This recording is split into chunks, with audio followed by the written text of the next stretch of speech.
Pernahkah kamu merasa bahwa hidupmu tidak sepenuhnya berjalan sendirian? Pernahkah kamu merasakan kehadiran yang mengikuti, mengawasi, bahkan melindungi tanpa pernah terlihat? Bagi kamu yang lahir di Weton Pahing, menurut Primbon Jawa, sejak detik pertama kamu menghirup udara dunia, tiga makhluk tak kasat mata sudah berdiri di sampingmu. Bukan untuk menakuti, tapi untuk mengawal takdirmu. Namun hati-hati, penjaga nomor 2 bukan sekedar pelindung, dia adalah penegur paling keras yang bisa mengguncang hidupmu. Jika kamu pahing, jangan skip video ini, karena setelah kamu tahu siapa mereka, cara pandangmu tentang hidup, rezeki, dan takdir akan berubah selamanya. Assalamualaikum warahmatullahi wabarakatuh. Salam sejahtera untuk kita semua.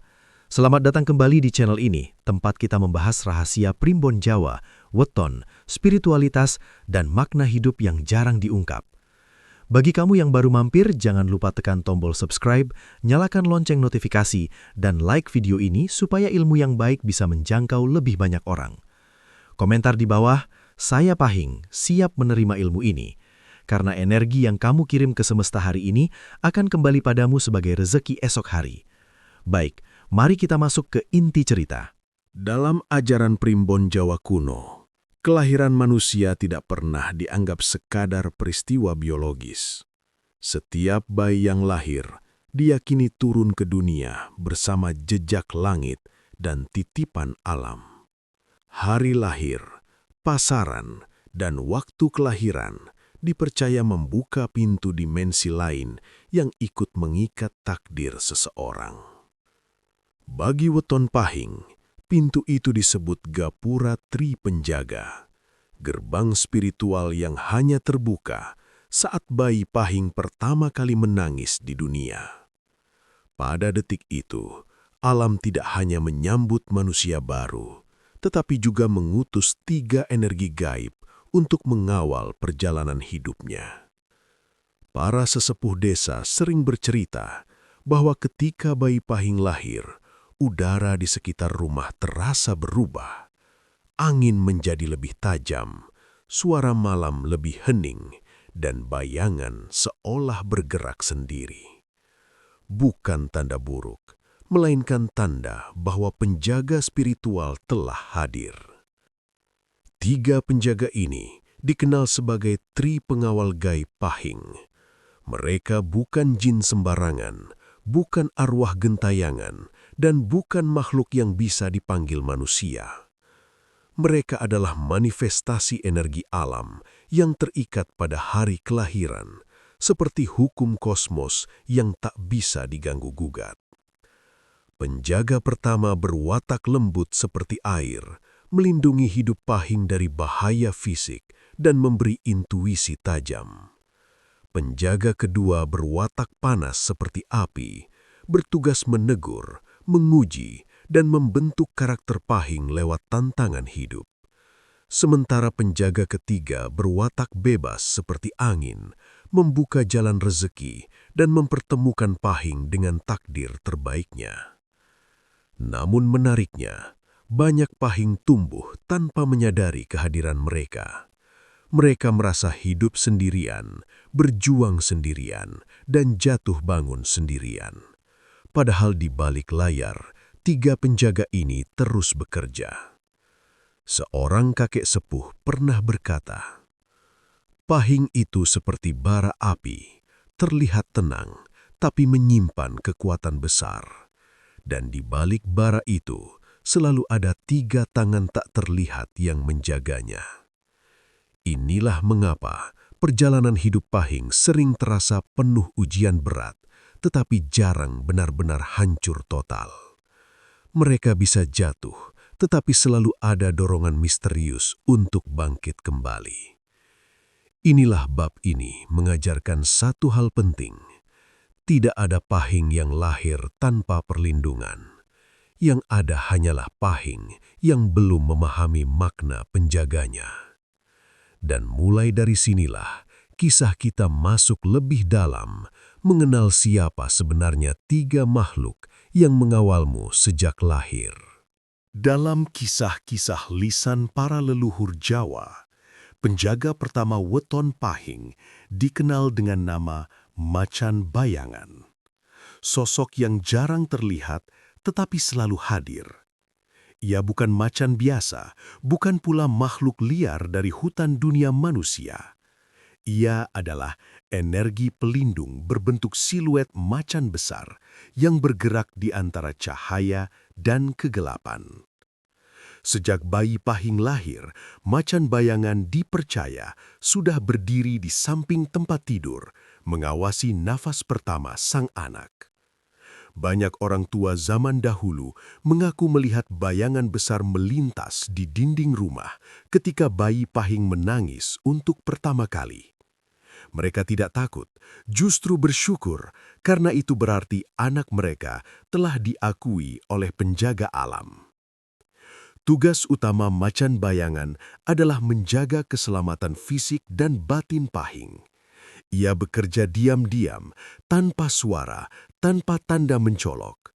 Cara kerjanya halus, melalui firasat, mimpi, atau dorongan hati yang tiba-tiba. Pernahkah kamu, sebagai Pahing, tiba-tiba mengurungkan niat bepergian tanpa alasan jelas, lalu keesokan harinya kamu tahu ada kecelakaan di jalan itu? Itu bukan kebetulan, itu bisikan Macan Bayangan. Pernahkah kamu merasa ada sesuatu yang berdiri di belakangmu saat kamu ketakutan di malam hari? Itu bukan imajinasi, itu penjaga pertamamu yang sedang berjaga. Dalam mimpi, Macan Bayangan sering menampakkan diri sebagai sosok macan putih, hitam, atau keemasan yang berjalan tenang di sampingmu. Jika kamu bermimpi dikejar bahaya tetapi tiba-tiba selamat, banyak sesepuh meyakini bahwa Macan Bayanganlah yang menuntunmu keluar dari ancaman. Namun, Macan Bayangan bukan hanya pelindung dari bahaya luar, ia juga menjaga intuisi Pahing. Itulah sebabnya banyak Pahing dikenal memiliki perasaan tajam. Mereka sering bisa membaca niat orang lain, merasakan kebohongan, atau menangkap energi negatif sebelum sesuatu. Tetapi, perlindungan ini bukan tanpa syarat. Macan Bayangan akan semakin kuat jika Pahing hidup dengan jujur, menjaga tutur kata, dan tidak berniat menyakiti orang lain. Sebaliknya, jika Pahing sering berbuat curang atau meremehkan orang lain, energi perlindungan Macan Bayangan bisa melemah, bukan hilang, tetapi menjadi lebih pasif. Ada kisah lama dari seorang Pahing di desa terpencil. Suatu malam, ia hendak pulang melewati hutan gelap. Tiba-tiba, ia merasa langkahnya tertahan, tubuhnya kaku, dan hatinya berdebar keras. Ia memutuskan berbaling arah. Keesokan harinya, ia mengetahui bahwa di jalan yang ingin ia lewati, sekelompok perampok sedang menunggu korban. Para tetua berkata, itu bukan ketakutan, itu peringatan dari Macan Bayangan. Bagi Pahing, penjaga pertama ini seperti tameng tak terlihat. Ia tidak selalu menampakkan diri, tetapi kehadirannya terasa dalam setiap momen genting hidupmu. Namun ingat satu hal penting, Macan Bayangan tidak bekerja untuk memanjakan Pahing. Ia melindungi, tetapi tetap membiarkan Pahing belajar dari pengalaman. Ia tidak mencegah semua kesulitan, hanya menghalangi kehancuran total. Inilah alasan mengapa banyak Pahing jatuh, tetapi jarang benar-benar hancur. Mereka bisa terpukul, tetapi selalu bangkit lagi, karena di belakang mereka berdiri seekor penjaga yang setia. Dan ini baru penjaga pertama. Di bab berikutnya, kamu akan bertemu penjaga kedua, sosok yang jauh lebih menakutkan, jauh lebih tegas, dan jauh lebih menentukan arah hidupmu. Di antara 3 penjaga weton Pahing, penjaga kedua adalah yang paling ditakuti. Bukan karena jahat, tetapi karena jujur tanpa kompromi. Leluhur menyebutnya api penegur, energi gaib yang lahir dari keseimbangan kosmos antara karma, takdir, dan pembelajaran hidup. Jika Macan Bayangan adalah tameng, maka api penegur adalah cermin. cermin yang memantulkan semua perbuatan Pahing kembali ke dirinya sendiri. Ia tidak pernah menyerang tanpa sebab, tetapi ketika bergerak, dampaknya bisa mengguncang hidup seseorang hingga ke akar-akarnya. Sejak Pahing lahir, api penegur sudah terikat pada perjalanan jiwanya. Namun, ia tidak langsung aktif. Ia baru bangun ketika Pahing mulai berjalan di dunia, membuat pilihan dan membentuk karakter. Semakin dewasa Pahing, semakin sensitif api penegur terhadap sikap, niat, dan perilakunya. Berbeda dengan penjaga pertama yang bekerja lewat firasat, api penegur bekerja lewat peristiwa hidup nyata. Jika Pahing mulai sombong, merasa paling hebat, merendahkan orang lain, atau lupa dari mana ia berasal, api penegur akan memberi teguran pertama. Biasanya datang dalam bentuk kegagalan mendadak, kehilangan kesempatan besar, hubungan yang hancur tiba-tiba, atau rezeki yang terasa tersendat tanpa alasan jelas. Banyak Pahing mengira itu sekadar nasib sial, padahal itu adalah peringatan halus. Turunkan egomu sebelum dunia menurunkanmu dengan cara lebih keras. Jika peringatan pertama diabaikan, api penegur akan meningkat ke tahap kedua. Di fase ini, ujian hidup menjadi lebih berat. Bisnis bangkrut, ditinggalkan orang terdekat, difitnah, jatuh sakit, atau mengalami masalah bertubi-tubi. Bukan karena semesta membenci Pahing, tetapi karena api penegur sedang memaksa jiwanya kembali ke jalan yang benar. Ada kisah lama tentang seorang Pahing yang sangat sukses, kaya dan berpengaruh. Ia mulai meremehkan orang lain, menipu rekan bisnis, dan melupakan keluarganya. Suatu hari, tanpa peringatan, ia kehilangan hampir semua hartanya dalam semalam. Ia marah pada dunia, menyalahkan takdir. Namun bertahun-tahun kemudian, ia menyadari bahwa kehancuran itu justru menyelamatkan hidupnya, membuatnya kembali rendah hati, memperbaiki hubungan dengan keluarga, dan hidup lebih bermakna. Para sesepuh berkata, "Jika api penegur memukulmu, itu bukan akhir, itu awal kebangkitanmu." Namun sisi paling merinding dari api penegur adalah kemampuannya membaca niat terdalam Pahing. Kamu bisa berbohong kepada manusia, tetapi tidak kepada penjaga kedua. Jika hatimu dipenuhi iri, dendam, atau niat buruk, api penegur akan merasakannya sebelum kamu bertindak. Banyak Pahing mengalami mimpi buruk berulang, perasaan tercekik saat tidur, atau tubuh yang tiba-tiba terasa panas tanpa sebab. Dalam tafsir Primbon, itu sering dikaitkan dengan sentuhan api penegur, tanda bahwa ada sesuatu dalam diri Pahing yang perlu diperbaiki. Tetapi ada sisi baiknya yang jarang dibahas. Bagi Pahing yang hidup jujur, rendah hati dan berbakti pada orang tua, api penegur berubah fungsi, dari penegur menjadi penjaga keseimbangan rezeki. Dalam kondisi ini, api penegur justru membakar energi negatif di sekitar Pahing, menjauhkan fitnah, menghalau niat buruk orang lain, dan membersihkan jalan hidupnya dari gangguan tak kasat mata. Inilah mengapa banyak Pahing yang bersih hatinya tampak selalu dilindungi, bahkan saat menghadapi masalah besar. Mereka mungkin jatuh, tetapi tidak pernah hancur, karena api penegur berdiri di pihak mereka. Pesan inti bab 3 ini sederhana namun mendalam. Api penegur bukan musuh Pahing.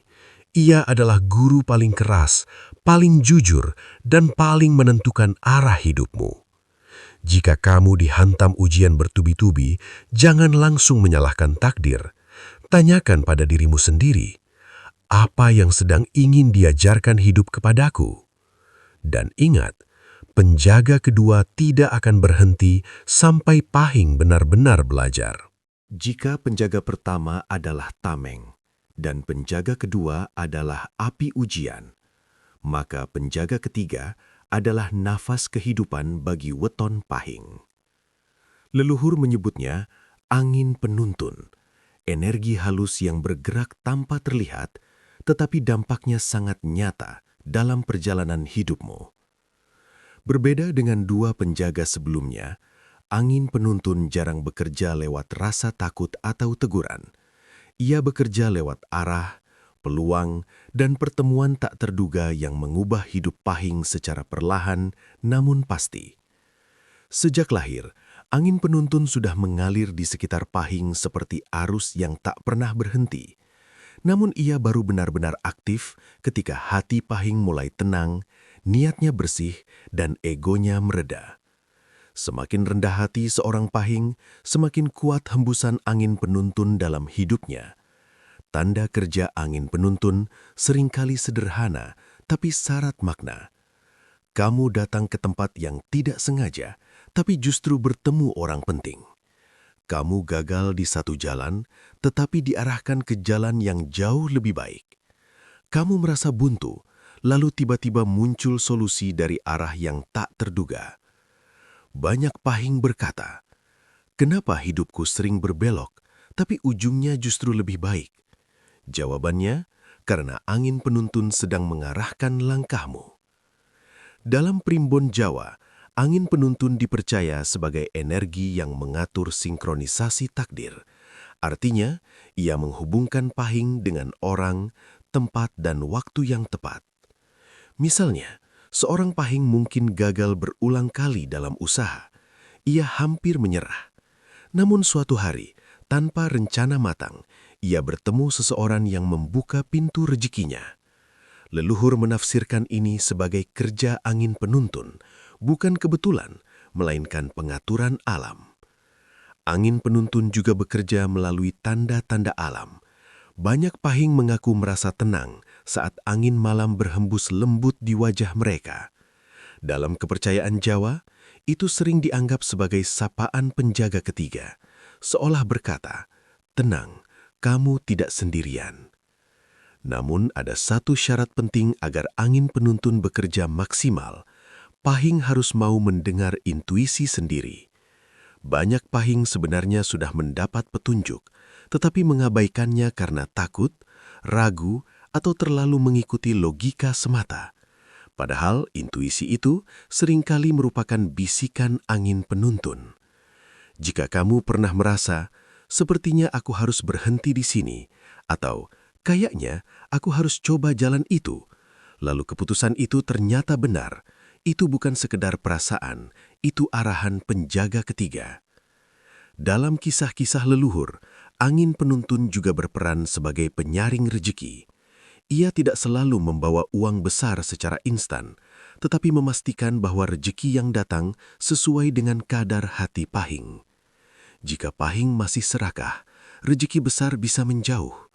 Jika Pahing mulai bersyukur, rejeki akan mengalir lebih tenang.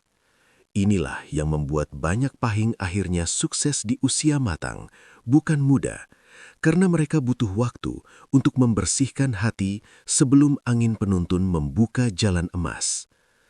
Ada kisah seorang Pahing yang lama hidup pas-pasan. Ia sering merasa ditinggal keberuntungan. Namun suatu hari, setelah ia mulai ikhlas membantu orang lain tanpa pamrih, hidupnya perlahan berubah. Pekerjaan datang, relasi membaik, dan rezekinya mengalir stabil. Para sesepuh berkata, "Angin penuntun tidak meniup perahu yang bocor. Perbaiki hatimu dulu, baru ia akan mendorong langkahmu." Pesan bab 4 ini sangat dalam. Bukan kerja keras saja yang menentukan masa depan Pahing, tetapi arah yang benar. Dan arah itu diberikan oleh angin penuntun ketika hatimu sudah siap. Jika kamu sedang merasa tersesat, jangan panik. Terkadang kamu memang harus tersesat dulu agar bisa menemukan jalan yang benar. Dan saat kamu menemukan jalan itu, angin penuntun akan mendorongmu maju tanpa ragu.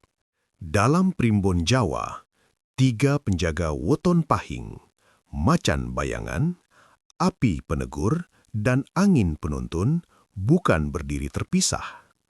Mereka bekerja seperti satu sistem spiritual yang saling melengkapi, seperti tanah, api, dan udara yang menjaga keseimbangan alam. Sejak lahir, ketiganya sudah mengawal langkah Pahing. Namun kekuatan mereka benar-benar menyatu ketika Pahing mencapai fase kesadaran hidup yang matang. Saat ia mulai memahami siapa dirinya, mengakui kesalahan, dan memilih jalan yang benar dengan sadar. Leluhur menyebut fase ini sebagai kebangkitan jiwa Pahing. Pada fase ini, banyak Pahing mengalami perubahan besar dalam hidupnya. Bukan tiba-tiba kaya, tetapi hidupnya menjadi lebih terarah, tenang, dan bermakna. Mereka tidak lagi dikendalikan emosi, tidak lagi dikuasai ego, dan tidak lagi terjebak dalam dendam atau iri hati. Disinilah peran tiga penjaga menyatu. Macan bayangan berdiri di belakang Pahing sebagai tameng, melindungi dari bahaya lahir dan batin. Api penegur berhenti menghukum dan berubah menjadi api pemurini yang membakar energi negatif di sekitar hidupnya. Angin penuntun mulai berhembus lebih kuat, membuka jalan rezeki, relasi, dan kesempatan yang selaras dengan takdir terbaiknya. Banyak sesepuh berkata bahwa ketika tiga penjaga ini selaras, aura Pahing berubah. Orang lain bisa merasakannya. Bukan karena mistis berlebihan, tetapi karena ketenangan, wibawa, dan karisma yang terpancar alami. Namun, ada pesan penting yang selalu ditekankan leluhur. Penjaga boleh kuat, tetapi hati manusialah yang menentukan arah takdir. Artinya, meskipun Pahing memiliki tiga pengawal gaib, hidupnya tetap bergantung pada pilihan-pilihan yang ia buat setiap hari. Jika Pahing memilih kejujuran, ia akan dilindungi. Jika ia memilih keserakahan, ia akan diuji. Jika ia memilih syukur, pintu rezekinya akan terbuka. Dalam kisah-kisah lama, disebutkan bahwa saat ajal semakin dekat, tiga penjaga ini akan mengantar Pahing ke gerbang takdir terakhirnya. Bukan sebagai penghukum, tetapi sebagai saksi perjalanan hidupnya. Ada satu cerita yang sering dibisikkan para sesepuh. Seorang Pahing yang hidup sederhana tetapi berhati bersih, ketika meninggal dunia, konon diiringi bayangan macan yang tenang, cahaya api yang hangat, dan hembusan angin lembut. Bukan tanda kematian menakutkan, melainkan tanda pulang dengan damai. Bab ini mengajarkan bahwa tujuan hidup Pahing bukan sekedar mengejar rezeki atau kekuasaan, tetapi menemukan keseimbangan jiwa. Tiga penjaga tidak diciptakan untuk membuatmu takut, tetapi diciptakan untuk membentukmu menjadi manusia yang lebih baik, lebih kuat, dan lebih bijaksana. Jika hari ini hidupmu terasa berat, mungkin itu bukan hukuman, tetapi proses pematangan jiwa. Jika hari ini rezekimu terasa sempit, mungkin hatimu sedang diuji untuk belajar bersyukur. Dan jika hari ini kamu merasa sendirian, ingatlah, sejak lahir kamu tidak pernah berjalan tanpa penjaga. Inilah pesan pamungkas untuk weton Pahing. Bukan makhluk gaib yang menentukan masa depanmu, tetapi pilihan hatimu sendiri. Hari kelahiranmu bukan kebetulan, dan perjalanan hidupmu bukan sekadar rangkaian peristiwa acak. Sejak nafas pertamamu, alam sudah menitipkan penjaga untuk menguatkan, menegur, dan menuntunmu menjadi manusia yang lebih bermakna. Jika hari ini kamu jatuh, ingatlah, itu bukan akhir, tapi bagian dari pembentukan jiwamu. Jika hari ini kamu terluka, itu bukan hukuman, tapi pelajaran agar hatimu semakin bijak. Dan jika hari ini kamu merasa sendirian, percayalah, kamu tidak pernah berjalan tanpa pengawal takdir. Jangan takut pada ujian hidup. Takutlah jika kamu berhenti belajar, berhenti berbuat baik, dan berhenti percaya pada potensi dirimu sendiri. Jagalah hati, jagalah lisan, dan jagalah niat, maka semesta akan menjaga langkahmu. Terima kasih sudah menemani kami sampai akhir cerita ini. Semoga pesan leluhur ini menjadi cahaya di jalan hidupmu. Jangan lupa like, subscribe, dan bagikan video ini kepada sesama weton pahing yang perlu mendengarkannya. Sampai jumpa di video berikutnya. Salam spiritual, salam leluhur, dan salam pahing.